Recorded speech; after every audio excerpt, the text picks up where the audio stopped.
Hello, my salon friends. How are you? How's business? Let's find out in my monthly Q&A. All on Build Your Salon.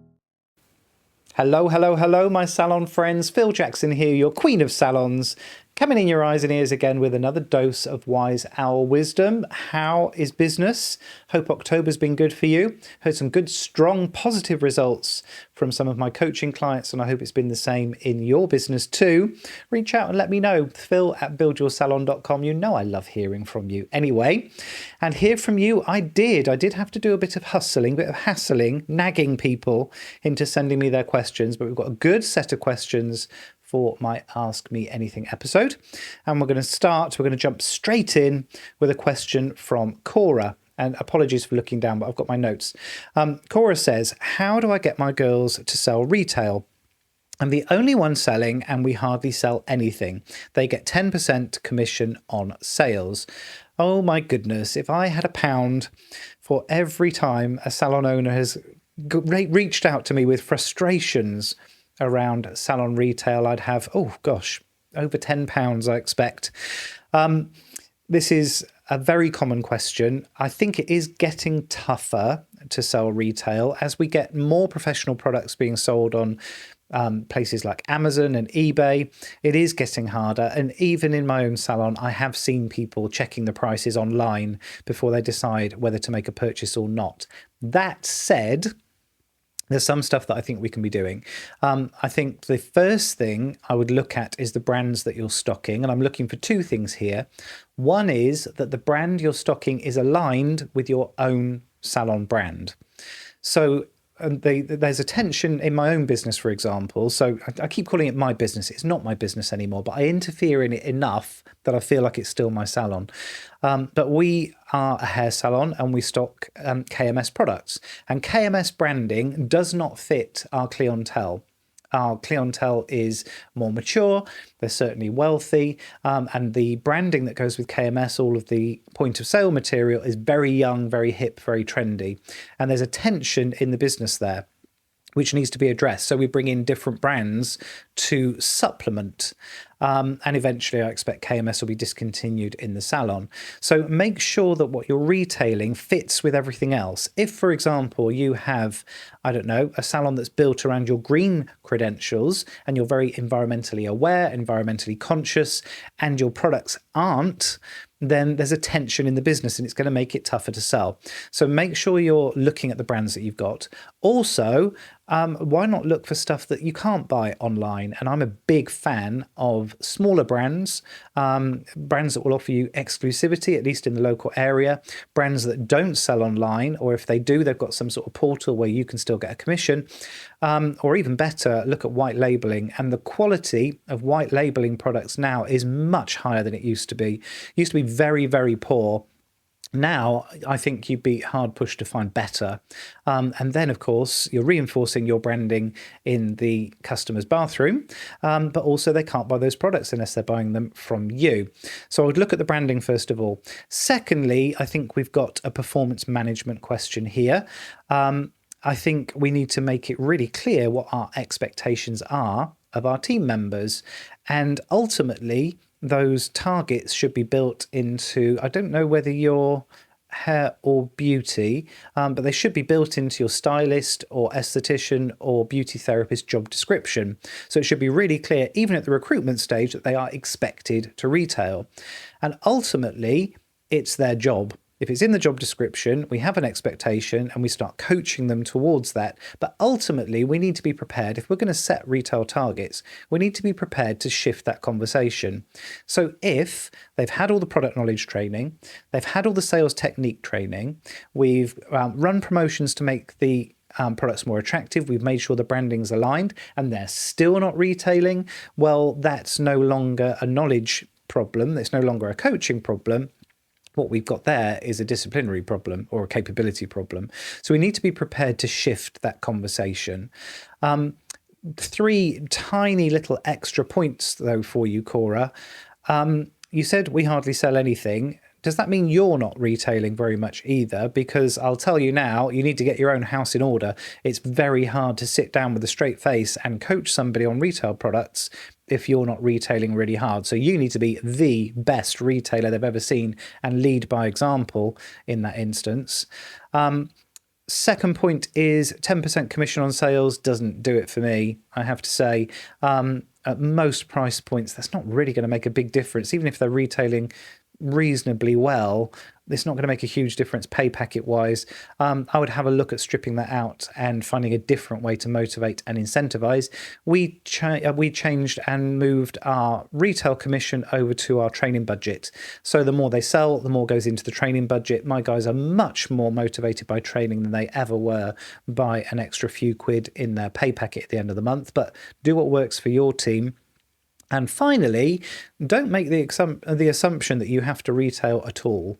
I think these days it's a perfectly valid business model to say, do you know what? We're not going to stock retail products. I will talk to you about the kinds of ingredients you should be using. I'll talk to you about what I'm using on your hair or your skin. But we don't do that because we're going to be selling you a product at the end of it. We do it because it's the right thing to do. I think there's an argument for that these days where there probably wasn't maybe 10 years ago. So have a bit of a head scratch and figure out if it's part of your strategy going forward. If it is, I hope those tips have helped you. Next question comes from Terry, and Terry's putting a membership together. Oh, we do love a membership. And Terry says, how much discount do I need to give for my salon membership?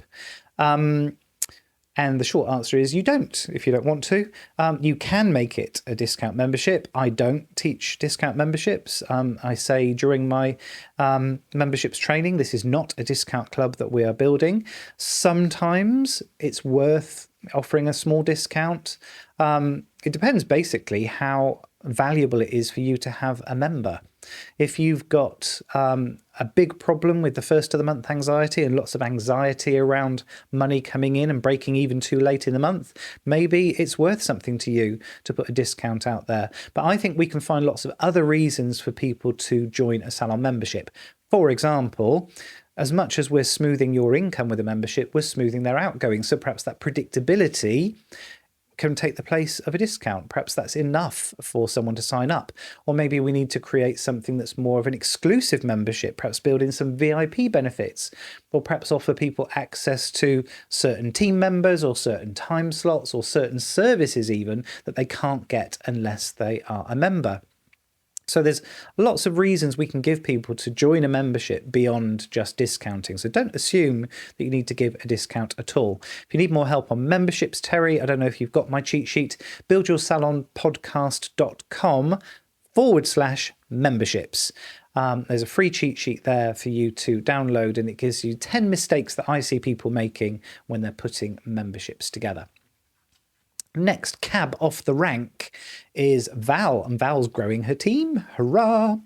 We're recruiting, and I'm struggling to see how I can afford to take anyone new on.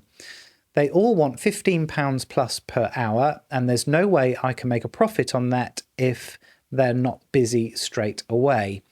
Okay, Val. Basically, your wages and your targets and your prices are all intrinsically linked. And if you can't afford to pay £15 an hour, you need to figure out whether there's something that needs looking at in your pricing. Because £15 an hour used to be what I would call management rate. That used to be if somebody was coming into the salon and we were expecting them to supervise other team members or run the salon in our absence, that would be a good hourly rate.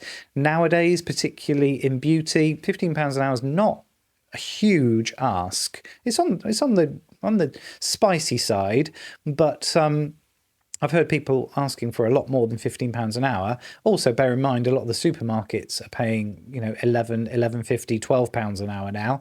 And we've certainly got a lot more going for us than stacking shelves, one would hope.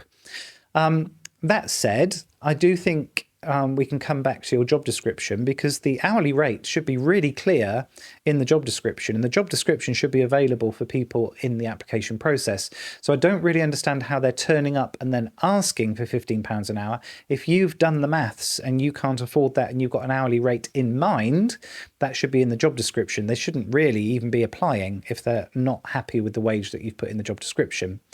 A few things you can do to or a couple of things you can do to reduce your risk financially when you're recruiting. First is what we call a tapered start, and we used to do this a lot. Now, it works if you're recruiting younger people who are maybe still living at home. It doesn't work so well when people have got mortgages or rent to pay.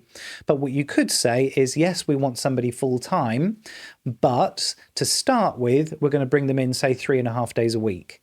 Until they hit certain targets, usually utilization targets, until they get to a certain level of busyness, then we'll increase their hours by another half day or another full day. So we can do a tapered start. Not everyone will agree to it, and it's up to you to decide whether that's going to be a hard line or whether you're willing to compromise on that a little bit. But it reduces your outgoings in the short term while they're building a clientele. Other thing we can do is build in a probation period, so a nice 90-day probation period, nice tight targets, achievable but challenging targets. We want to see that people are getting busier. By 90 days, we should be seeing their rebookings coming in, their utilization should be high, bearing in mind it also relies on your ability to market properly. But within 90 days, you should know whether someone's going to be a goer or not. So sometimes people will say, you know, I'm going to have to bring in a beauty therapist and it's going to cost me $22,000 a year. Well, it doesn't cost you 22,000. Basically, it costs you 90 days worth of those wages. That's the risk. That's the gamble. And if the gamble doesn't pay off, then we cut our losses. But the one thing I would say, if you're worried about getting them busy straight away, have a look at the utilization that you have across the rest of the team. Because unless your utilization's, I would suggest, up in the 80s, you probably don't need to recruit right now anyway. So have a look at utilization with everybody else. Make sure there's actually a role. And 3 months should be enough time for them to get busy, particularly if they're replacing somebody in the team. If it's a brand new column, sometimes it can take a bit longer, but usually 3 months with some good marketing should be fine. But well done for recruiting, Val. You know that recruiters are some of my favorite people in our industry. And finally, a question from Harry. Harry says, Harry's running a hair salon. We have an older client base and I think it's holding my business back. I know at least one of my stylists says she's bored cutting old people's hair and they won't pay more, so I can't put my prices up. Okay, Harry, basically what you've got then is a marketing and positioning question. If you don't want to cut older people's hair anymore, then we need to emphasize that in your marketing and positioning. So it's a bit like, I'll sometimes go into a salon, let's say a beauty salon, where they're offering multiple different beauty services. And some of those services are more profitable than others. So usually, for example, skin services are more profitable than nail services. So we don't necessarily discontinue those nail services, though you might. What we do is just angle the marketing towards the more profitable stuff. So if you've got an older client base and you want to reposition, then all we do is make sure that the stuff that you're sharing on socials supports that repositioning. So younger, fresher styles and clients being shown. That said, I think there's a couple of assumptions that I don't really like that I'm going to challenge you on, Harry. Firstly, older does not mean boring. I know plenty of people who are older but don't necessarily want old people's hair. They would want something a bit younger and a bit fresher. And I've had some of the most exciting colour work I've ever done was actually on one of my favourite clients, and she was in her 60s. And she was at the stage where she did not care anymore, and she was going to have the hair that she wanted, and we did everything apart from pink. She wouldn't have pink, but every colour you can imagine went onto that lady's hair. In fact, she was the one, if we got new colours in, she was the one that I would try them out on first. So older does not mean boring. If you've got somebody who's bored, it's because they're doing boring work, and you get boring clients by doing boring work. If all you're doing is very traditional, very safe work, then guess what sort of clients you're going to be attracting. It's not going to be people that are edgy and trying to do new stuff. But don't assume that people necessarily want older styles because they've passed a certain age. You know, I am of an age now myself, but I don't necessarily want to look younger. I just want to look like a fabulous 50, darling. And I bet there's lots of your clients that feel the same in their 50s, 60s, 70s and 80s. You do get the clients you deserve, though. If you're doing boring work, you do get boring clients. The other thing I'm going to challenge you on is making assumptions that people won't pay more. There is a trend across, actually not just a UK trend, it's kind of a worldwide trend in lots of places, where some of the wealthiest people in our economy are people that are retired. They've got their own properties, they haven't got mortgages anymore, they've got disposable income. It's actually the younger people that are struggling to make ends meet, can't get a mortgage because they're not earning enough, because wages have not kept pace with house prices. So don't assume just because people are older they won't pay more. I think there might be some nice surprises in there if you did look at revising your prices. So I hope that's helped. Harry, Val, Terry and Cora, thank you so much for your questions this month. And if you've got a question for next month's Q&A, please reach out, phil@buildyoursalon.com. The email address is scrolling at the bottom of the screen if you're watching us on Spotify or YouTube. Just 7 short days until I'm coming in your eyes and ears again with another dose of Wise Owl wisdom. But also please reach out if you would like to be a featured guest on a future episode of the podcast. I would love to be chatting to you about your journey through our salon industry. And until the next episode, please take care.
Sit down and see what's going on with the Queen of Salons. Hair, beauty, and more. Successful tips for business owners.